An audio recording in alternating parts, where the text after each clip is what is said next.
Good afternoon. Welcome to Tribune News on Q, go-to afternoon news source, only here at the Daily Tribune.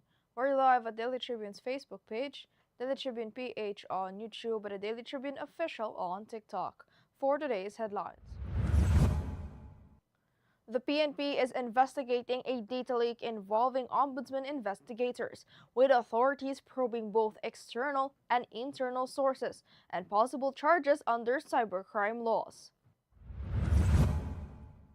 Venezuela's air quality reached unhealthy levels for sensitive groups, with health officials advising masks and limited outdoor activity due to pollution linked to a landfill fire. Sara Duterte and her husband deny allegations of 6.7 billion pesos in flagged bank transactions, questioning the AMLC report and preparing legal complaints over privacy issues. DHSUD and Pag-ibig Fund have launched a housing fair in South Luzon, offering buyers access to homes, developers, and loan assistance in one venue. North Korea has stepped up missile tests and military upgrades amid global tensions, with analysts saying it is reinforcing its nuclear capabilities and ties with Russia. Union Bank of the Philippines reported a 167% jump in net income to 3.8 billion pesos in the first quarter of 2026, driven by strong loan growth and higher core revenues. Nelly Corda has won the Chevron Championship, claiming her third major title and returning to world number 1 after a wire-to-wire victory in Houston. Prince Harry says he remains part of the royal family despite tensions, speaking in Kyiv while also urging stronger global action to end the war in Ukraine.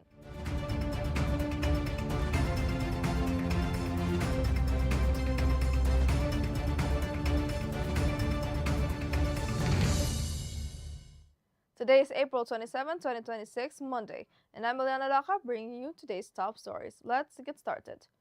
The Philippine National Police is stepping in to track those behind the leak of sensitive data involving investigators from the Office of the Ombudsman. PNP Chief General Jose Melencio Nartatos Jr. says the probe will be urgent, covering both external and possible internal actors. Authorities warn those responsible may face charges under the Data Privacy Act and anti-cybercrime law. The ombudsman later condemned the leak, calling it a deliberate attempt to intimidate personnel and endanger lives, as coordination continues with the NBI and PNP anti-cybercrime group. The air quality in Valenzuela City reached unhealthy for sensitive groups levels on Monday, with an AQI of 105 for fine particles, according to EMB NCR. Residents with respiratory conditions are advised to wear masks and limit outdoor exposure. Health risks include breathing difficulties and aggravated heart and lung conditions. Meanwhile, good air quality was recorded in parts of Metro Manila, including Ateneo de Manila University. Authorities link recent pollution spikes to the landfill fire in Navotas. Now, Vice President Sara Duterte and her husband Atty. Manasseh Mans Carpio are denying allegations of multi-billion peso transactions flagged as covered and suspicious by the Anti-Money Laundering Council. Carpio's lawyer says his client does not have the reported 6.7 billion pesos in accounts and has yet to receive the AMLC report. The camp also questions the source of the data, insisting bank secrecy was violated. Carpio is said to file complaints against AMLC, BSP, and House officials over alleged breaches of privacy laws. The Department of Human Settlements and Urban Development, in partnership with the Pag-ibig Fund, has launched a 2-day housing fair in South Luzon to expand access to affordable homes for low and middle-income families. Held at the Jose Rizal Coliseum, the event serves as a one-stop venue for home buyers to explore units, meet developers, and process housing loans. DHSUD Secretary Jose Ramon Aliling said the program addresses financing barriers and promotes dignified living. The initiative supports the Marcos administration's goal of making home ownership more accessible to Filipino families. Now, North Korea is accelerating its weapons program, using global tensions to reinforce its nuclear status, analysts say. Since strikes in the Middle East began, Pyongyang has carried out multiple missile launches, signaling rapid military upgrades. Leader Kim Jong-un has vowed to strengthen nuclear forces while deepening ties with Russia. Experts say the move aims to show North Korea as an irreversible nuclear power, taking advantage of shifting global dynamics and reduced international pressure.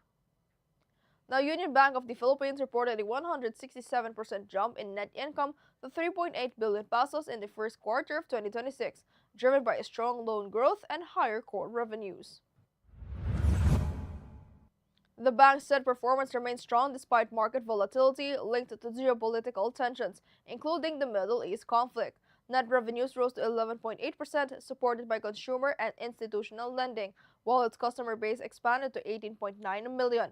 Executives said the bank remains well capitalized and focused on sustaining growth through improvised risk management and digital expansion.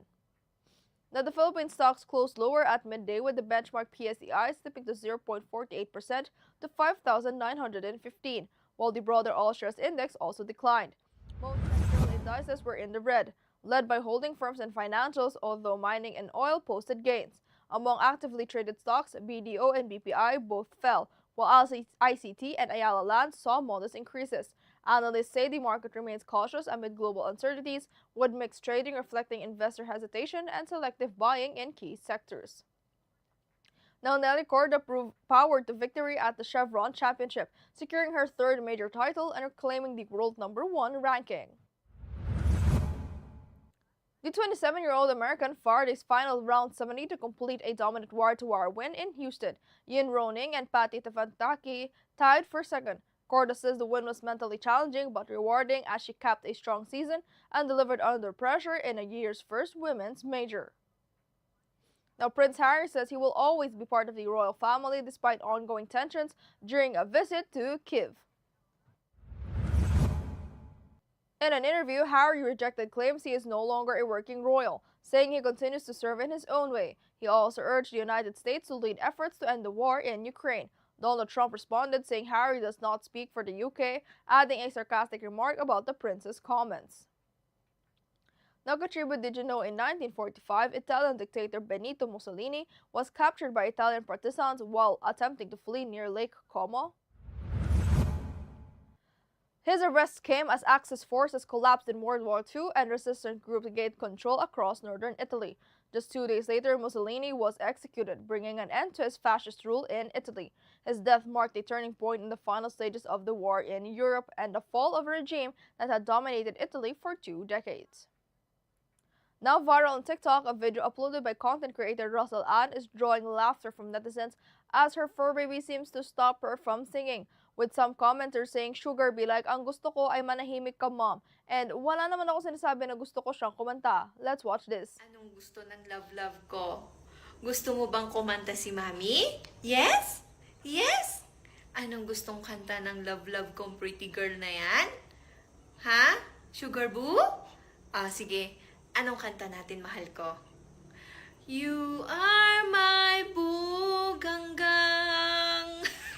my darling buganggang. Ayaw mo, aking crumbs. Ano palang gusto? And that's all for now. Join us again at 4:30 p.m. still here on Daily Tribune's Facebook page, Daily Tribune PH on YouTube, and the Daily Tribune Official on TikTok. Once again, I'm Eliana Lacap, and this has been Tribune News on Q.